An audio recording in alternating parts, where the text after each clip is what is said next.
Hey guys, Sri Lanka Sammy here, coming to you on a beautiful, beautiful Friday morning. It is Thursday, June 16. I'm recording this in the afternoon, so it'll go out Friday morning. Again, my Sri Lanka news update. We got a ton of news. Let's get right into it. But before I do, I want to say thank you. Thank you so much, Korean style heart. Thank you to everyone who is subscribing, liking, sharing, and commenting. I truly appreciate the comments. They are the most important part of this because it shows me that you are really interested in what I'm doing, what I'm saying, and in supporting Sri Lanka. I truly appreciate it. Thank you very much, Aibuwan. Bonus tutti. Those of you who are watching, if you could please do me a favor and just click the like button. That's all I'm asking so that I can get my video out to more and more people, the YouTube algorithm and all that beautiful stuff. If you really like what I'm doing, please subscribe, check out my older videos and all of everything I've done and support the channel. Thank you. So let's jump right in. Huge news going on right now. IMF team is scheduled to arrive on June 20th. That's next week. The staff level are going to be arriving and they will hold discussions with the President, Prime Minister, and who is also the Finance Minister, and finalize the staff level agreements so that the next steps can be taken. So this is expedited. The reality, though, is that this will not really change anything because the money, no matter what happens, probably the money is not going to arrive or no agreement will be made till the end of the year. It's going to take a long time. What else? Public transportation, fuel shortages are causing huge problems. Where are we? Private buses may grind to a halt Friday, according to the news. 20% of private buses will be taken off the roads today, and Thursday there's not enough fuel left to support the private buses. They are probably going to, if this continues, they will cease to exist. It's just not possible for them to continue providing their services. The fares have gone up and the fuel prices have gone up. Fuel prices are currently at about 450 rupees for diesel. So it's quite expensive. The ticket prices have gone up. I'm not sure what they are, but they have gone up. Now, what I mean by private buses is there's two levels of buses in Sri Lanka. There's the red ones, which are government run. They get fuel, no problem. The private buses are the blue and white ones, and they operate on their own. If you were to take 100% of the buses on the road, about 60 to 70% are private. So removing those from the system would cause a huge problem. Now the government is addressing that problem by putting on more buses. And the president has said that public quality transportation service will be important, and he hasn't given any solutions, but he's saying that it is a priority. There are some private organizations who are saying that they're coming on board with electric buses or something like that, but this is going to be a crisis for us.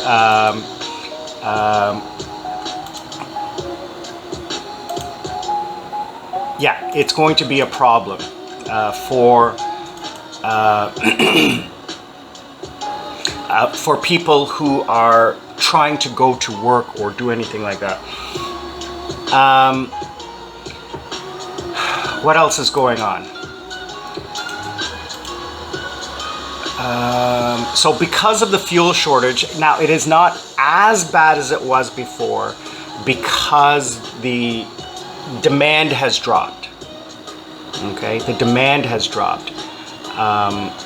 Mostly from like tuk-tuk and taxi and bus and things like that, because people aren't going anywhere. People are going out less, people are doing less than they used to, so the demand has dropped. So those drivers don't need fuel. So that's, dropping.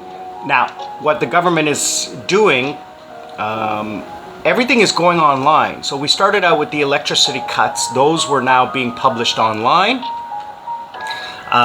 You could see where and when your power cut was happening based on your location. Then the fuel delivery is now online. You put in your location and it'll show you the fuel stations that have the fuel, when they're getting it, how much. Next is the cooking gas, which is also going to be going online, so you'll be able to see that. Now the next step, what the government is announcing starting in July, is that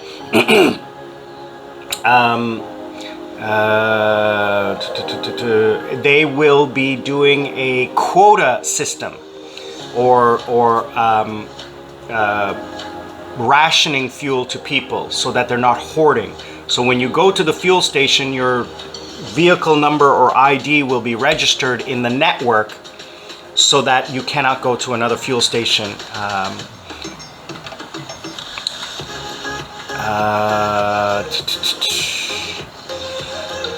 Yeah, so that will probably be happening, which will help people, not hoard fuel. What else?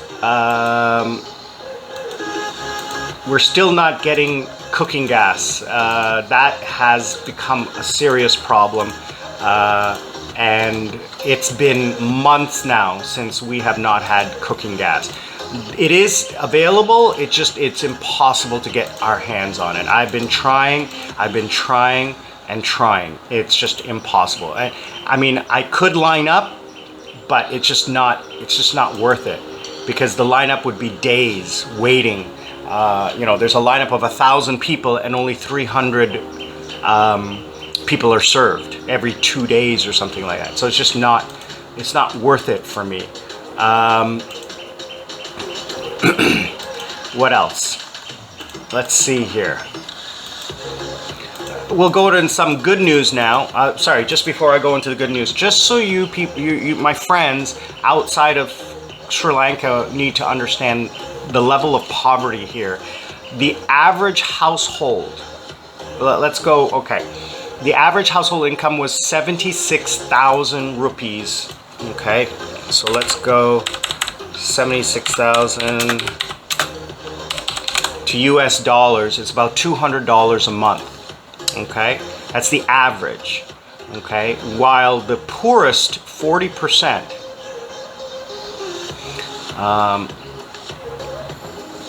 the poorest 40% are only making about 26,000, which is $72 a month. The middle 60% are making 56,000, about 155 US dollars. And the richest 20%, okay, the richest 20%, which I found very interesting amount, is only about 550 US dollars a month. That is a very low number considering the amount of money I earn in South Korea. It really hits you as to how either the cost of living is very low. Well, the cost of living is very low. I'm going to do a video on that. But the earning potential is quite low, right? So that's something to consider when you look at the lifestyle here and what's going on. Now, let's go into some good news. First thing, COVID is pretty well over here in Sri Lanka. It's not a huge concern right now because of obviously the financial crisis.